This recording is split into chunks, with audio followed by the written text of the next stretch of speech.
Salut tout le monde, c'est Émilie de D'Amour et de Fruits. Donc, comme vous avez remarqué, je suis moins active sur ma chaîne YouTube. Disons qu'avec ce qui s'est passé dans ma vie dans les derniers mois, donc dans le fond, je suis déménagée de Montréal à Québec. Je pense que plusieurs d'entre vous l'avez déjà compris par mes publications sur ma page Facebook. Donc, c'est sûr qu'il y a eu beaucoup de changements dans ma vie, puis maintenant, j'ai un emploi à temps plein, ce qui est nouveau pour moi aussi. Donc j'ai changé de rythme de vie, donc c'est un peu difficile pour moi de tenir le rythme des vidéos.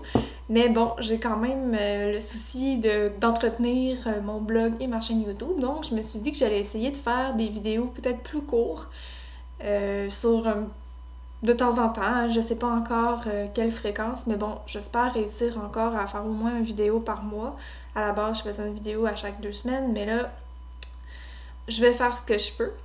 Puis là, ben en fait, aujourd'hui, j'ai eu l'idée de vous partager mon expérience avec certains trucs que j'ai mis en place pour tendre vers un mode de vie zéro déchet.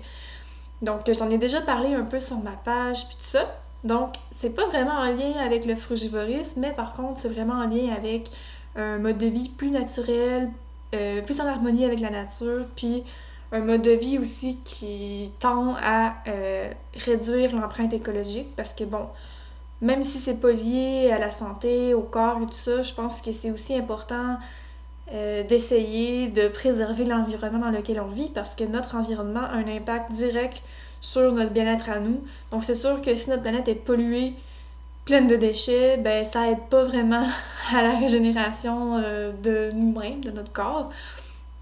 Donc pour moi, ça a été comme ça a fait partie de ma transition quand je suis devenue végétalienne, tout ça. J'ai commencé aussi à m'intéresser à l'environnement. En fait, pour moi, c'est vraiment rendu une valeur assez importante, l'écologie. L'écologisme, en tout cas, je sais pas comment dire ça, mais bref, je suis écolo. Donc voilà, j'essaye du moins. Puis bon, vous avez sûrement déjà entendu parler du zéro déchet. Donc moi, je me prétends pas du tout à être zéro déchet parce que bon, je produis encore des déchets. Hein. Mais j'essaie quand même de mettre en place certaines choses dans mon quotidien. Et j'ai déjà fait une publication sur ma page il y a de cela presque un an. Donc sûrement que vous vous en rappelez pas, mais bon. J'avais partagé une image où j'étais en train de découper de la flanelle pour créer du papier de toilette réutilisable. Et plusieurs personnes ont été un peu scandalisées de cette idée, l'idée de faire du papier de toilette réutilisable. Plusieurs ont pensé que c'était seulement pour les pipis, hein, l'urine, c'est moins tabou.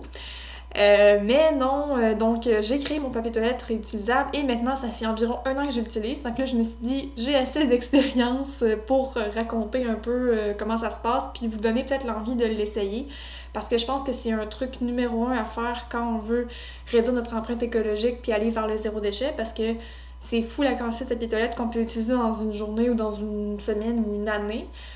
Puis en fait, c'est aussi un bon moyen d'économiser de l'argent. Parce que j'ai fait aussi un post sur mon blog sur différentes manières d'économiser de l'argent puis de vivre frugivore et en harmonie avec la nature le plus possible, tout en économisant de l'argent. Donc c'est certain que moi, ça m'a coûté environ même pas 30$ pour avoir du papier de toilette qui maintenant me dure éternellement. Donc c'est vraiment une économie considérable parce que le papier de toilette, sérieusement, c'est vraiment cher. Je trouve ça vraiment fou qu'on jette cet argent-là carrément dans la toilette, en plus de polluer. Donc, simplement, je vais vous dire comment j'ai concocté mon papier de toilette. Donc ça, c'est un exemple de carré de papier de toilette qu'on a fait. Donc, dans le fond, on est allé au magasin de tissu et on a acheté de la flanelle. Donc, dans le fond, c'est un tissu de coton qui est un peu doux. Puis, on a acheté 1 mètre au début, en mauve. Puis par la suite, on s'est rendu compte que c'était pas suffisant pour... Dans le fond, nous, on est 2 adultes dans la maison. On s'est rendu compte que c'était pas suffisant pour nous aider à tenir entre chaque lavage. Donc, on en a racheté par la suite du blanc. On a acheté le tissu le moins cher. Il y en a avec plein de motifs tout mignons, mais moi, je considère que aussi bien prendre le moins cher. Hein. Mais de toute façon, on s'essuie avec. Donc, nous, en fait, moi, j'ai la chance d'avoir une sœur qui a une surjeteuse. Donc, c'est simple, j'ai découpé les papiers en longueur d'équivalent de 2 carrés de papier de toilette. Mais en fait, je les ai... Non, je me reprends. J'ai coupé... Pardon. J'ai coupé le tissu en longueur de 4 carrés de papier de toilette, voilà. Et je l'ai simplement replié en deux ensuite. Et ma soeur a surjeté tout le contour pour que ça soit deux épaisseurs. Donc, c'est sûr que l'idéal, je pense, c'est vraiment la surjeteuse parce que, comme vous pouvez voir, ça va vraiment empêcher que le tissu va pouvoir s'effilocher. J'en ai certains qui s'effilochent un peu parce que la couture a lâché. J'en ai pas à vous montrer. Mais bref, c'est vraiment l'idéal. Par contre, si vous n'avez pas, comme moi, la chance de connaître quelqu'un qui a une surjeteuse ou d'avoir une surjeteuse, vous pouvez prendre une machine à coudre traditionnelle puis faire un point zigzag puis ensuite couper le bout. C'est sûr que probablement que ça va s'effilocher un peu, mais bon, d'après moi, ça va tenir quand même bien puis au moins assez longtemps. Il va falloir le recoudre de temps en temps ou peut-être même en refaire, mais ça va fonctionner. Donc, c'est assez simple. Couper du tissu, plier en deux, coudre le contour, et voilà. Donc, nous, on a acheté pour environ, c'est ça, 2 mètres de tissu pour faire beaucoup de carrés, si je peux dire. Là, je les ai pas tous avec moi, mais c'est un exemple, là. Puis nous, on a comme 2 grosseurs différentes, mais c'est pas voulu, c'est juste parce que la deuxième fois qu'on en a fait, on n'avait pas mesuré, puis on est allé à l'œil, puis ça a donné des plus petits carrés, mais bon, ça fonctionne quand même.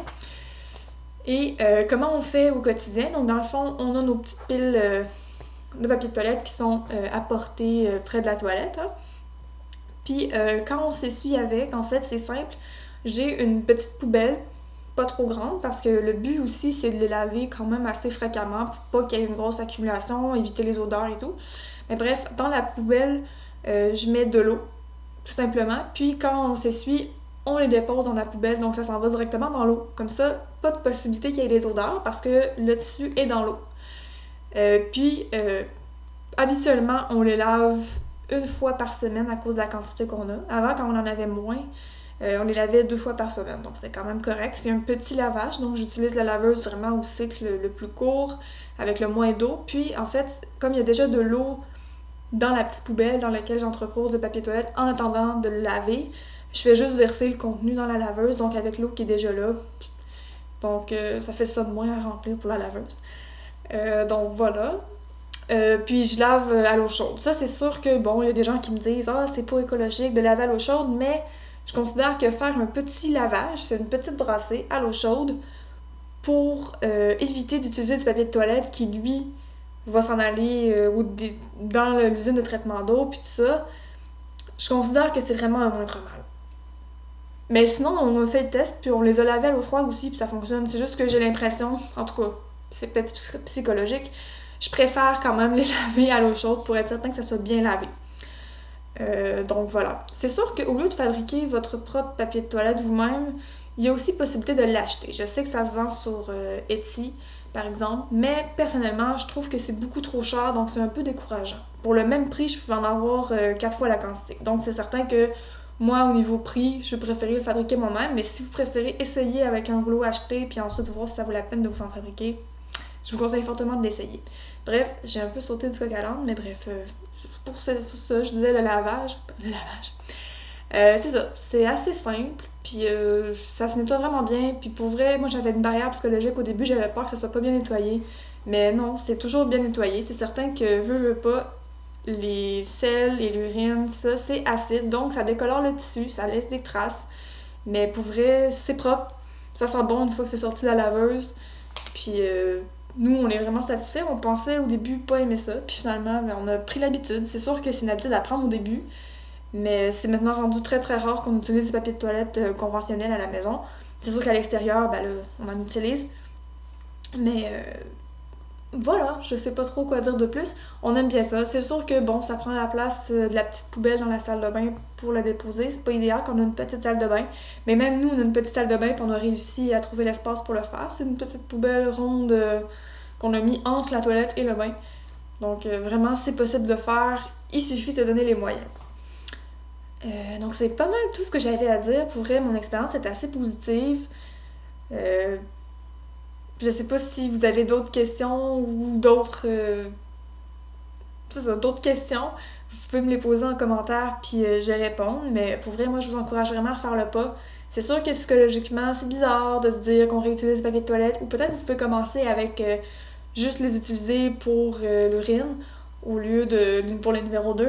Mais vous allez voir que c'est juste une barrière psychologique qu'on a, puis que c'est très propre au final. C'est un peu comme les couches lavables. Ça peut pas être pire, dans le fond.